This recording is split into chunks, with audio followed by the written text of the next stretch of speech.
Good afternoon. This is a special coverage of the coronavirus crisis using the combined forces of News 5 and Signal TV's One News, Radyo 5 and 1PH. Metro Manila mayors will convene on Saturday to discuss their recommendation to the IATF if a lockdown extension is necessary beyond May 15. Metro Manila Council Chairperson and Parañaque Mayor Edwin Olivares says that they have yet to formally discuss their stand on the ECQ. However, he notes that most of Metro Manila's local chief executives are still grappling with issues of rising infections and are still trying to strengthen their testing capacities. Olivares adds that it may be better to extend ongoing restrictions rather than risk a second wave of infection. So yung perception po ng mga tao talaga ng ating mga chief executive sa NCR is to extend for another 15 days para yung momentum po natin, yung ating pong flattening of the curve ay magtuloy-tuloy. Kasi ang iniiwasan po natin dito, according sa ating po mga experts sa health, yung second wave. Mas mahirap po yung second wave at maglabasan yung mga tao at magkaroon po tayo ng exponential growth, lalo po mahirapan ang ating pong National Capital Region. Before this, Malacanang said some cities in Metro Manila may be downgraded to a general community quarantine status after May 15. The DOH also reported that the case doubling rate in the country has slowed in the past days. Palace said that should the curve continue to flatten, there may be a chance to ease restrictions in some cities in NCR, provided that transmission rate in those areas have gone down. The Mall of Asia Arena in Pasay has been converted into one of Metro Manila's mega swabbing facilities. Greg Gregorio is there reporting live to give us a look at the transformed venue. Greg, ano nang itsura ng MOA Arena at kailan ito target magsimula ng operasyon? Just malayo sa nakasanayang itsura na nga itong Mall of Asia Arena. Kung dati isa itong venue para sa mga sporting events, ngayon isa na itong mega swabbing center gaya ng nakikita nyo sa aking likuran. In fact, ayon sa mga otoridad, ito daw ang pinakamalaking swabbing center sa Metro Manila sa ngayon. Kaya naman ginagawa din ng pamahalaan ang lahat para mapunan ito ng sapat na bilang ng mga personnel na siya namang magmamando sa operasyon. Just present sa naging inspeksyon kanina nitong MOA Arena, sina National Task Force Against COVID-19 Deputy Chief Implementor Secretary Vince Dizon, Health Secretary Francisco Duque III at Philippine Red Cross Chairman and CEO at Senator Richard Gordon. Mayroon itong 72 swab testing booth na mas marami kumpara sa 65 swab testing booth sa Palacio de Maynila at 54 swab testing booths sa Enderan Tent. Kaya naman daw magsagawa ng nasa 1,000 to 1,500 swab tests kada araw nitong MOA Arena Swabbing Facility. Higit 300 personnel mula sa PNP Medical Corps ang siyang mamamahala sa operasyon nito na inaasahang magsimula sa Lunes. Matapos ang 2 linggong duty ay sasailalim sa quarantine itong mga PNP personnel na ito, kaya mangangailangan sila ng karagdagang staff. Mayroon ng 400 swabbers na inilaan ng DOH para sa lahat ng mega swabbing centers, habang ang kinakailangan pang mga personnel na magsilbing barcoders at encoders ay pupunan daw ng nasa 800 personnel na mula sa iba't iba pang ahensya ng pamahalaan. Ayon naman sa Philippine Red Cross na siyang partner ng MOA na siyang partner ng NTF para sa swabbing center na ito ay kahapon nakaabot na daw sila ng 3,000 daily testing capacity. Target naman ang 8,000 daily testing capacity sa kanilang laboratory sa Mandaluyong. Inaasahan daw itong madagdagan pa ng 4,000 daily testing capacity kapag naaprubahan ng isa pa nilang laboratorio sa may port area sa Maynila. Ayon kay Secretary Duque, naapektuhan daw kasi ngayon ang pagsasagawa ng testing ng global shortage sa supply ng ilan pang mga simpleng mga kagamitan. Pero tinidiyak nilang may sistema na daw ang procurement service ng Department of Budget and Management ukol dito. Jess, binigyang diin din ni Secretary Duque kanina na kasabay nitong pagbuo ng ganitong mga swabbing centers o mega swabbing centers ay pinabibilis rin yung RITM accreditation para sa nasa 50 pang mga laboratorio. Katunayan, posible daw madagdagan pa yung kasalukuyan nilang 8 assessment teams ng RITM habang dumadami pa yung mga laboratoryong nagsusumite ng application para sa pagsasagawa ng COVID-19 testing. Jess? Thank you for that report. That was News 5's Greg Gregorio reporting to us live from the MOA Arena. It's not just the COVID-19 crisis that has been affecting the lives of farmers right now. They are also stressed about the drought that has been damaging their crops. Shaila Francisco with the report. Water supply in this river is getting depleted. Farmlands are drying up and crops ready for harvest are wilting. This is the situation in Barangay Lambac in San Miguel, Bulacan due to months-long drought. Pag-asa says that Luzon has experienced lower than average rainfall for the past few months. Mas mababa sa average yung mga rainfall na natanggap, lalo na dito sa may Luzon. Itong northern at central Luzon, talagang mainit. Farmer Marilu Argana had to dispose majority of her chili plants due to the lack of water supply. She says it's even worse as they have no choice but to sell produce at 20 to 30 pesos lower because of a low demand caused by the COVID-19 crisis. Nalanta na po yun. Ngayon po, ginupit na yon para po magsupling siya. Pag nagsupling siya, kung aabutan po ng ulan, baka mahaharbis ang pali namin kung darating agad ang ulan. Kaya nga po yung mga halaman namin ganyan dahil sa wala kaming tubig. Other plants have been hit too. Banana plants failed to grow its fruits, while mung beans got either damaged or reduced in size. Kung mabilis na natutuyo ang bukid, yung kahit yung munggo, yung mga ibang alternative crop, kahit na kailangan nila konting tubig lang, tinatamaan din sila ng malaki effect sa production. Yung mga ibang mga magsasaka, halos 50% lang inaani doon sa normal na ani. Even future crops weren't spared. Farmers were supposed to plant palay here this month, but because of the lack of water, they say it may take 2 months before they can plant here again. Farmers say an early harvest could have helped increase supply of rice. Ngayon po, talagang katulad nga po niyan, nasa krisis tayo. Yun po ang isang epekto na nagagahol nga po tayo sa production ng bigas. Kung kami po ay nakapag-ulit at nakapag-second crop, malaki pong tulong. Agriculture Secretary William Dor advises farmers affected by the drought and the COVID-19 crisis to coordinate with regional offices to assist them on how to make the most of their crops during the dry season. Meron tayo sa rice production areas.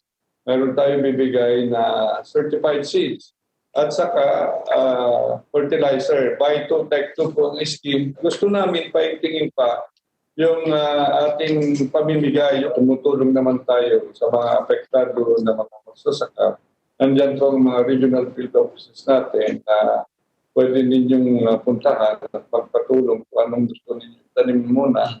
Dor adds that they are now coordinating with the National Irrigation Administration to help farmers start planting in their irrigated areas for now.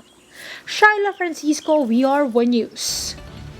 We'll pause for a short break. Our special coverage on the COVID-19 pandemic will be right back. Stay with us.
Welcome back. You're still watching the special coverage of the coronavirus crisis using the combined forces of News 5 and Signal TV's 1 News, Radyo 5 and 1PH.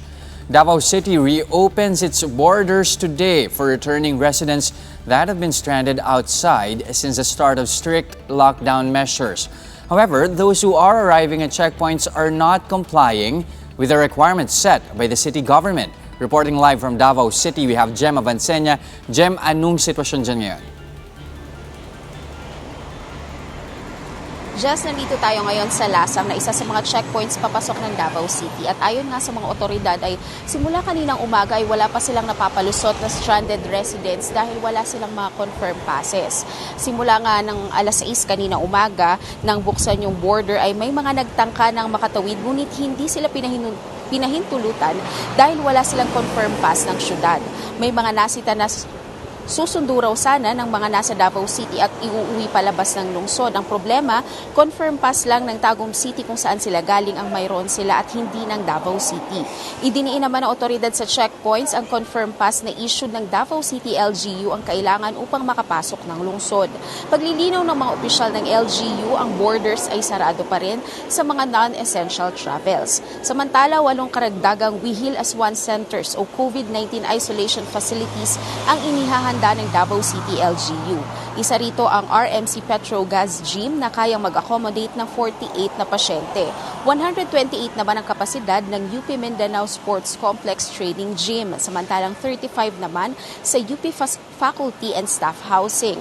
Sa ngayon ay may total ng 607 beds sa 13 COVID-19 facilities ang Davao City. At ayon kay Mayor Sara, target ng Davao LGU na magkaroon ng 1,000 beds bilang paghahanda sa posibleng pagdami ng COVID-19 patients dito sa rehiyon.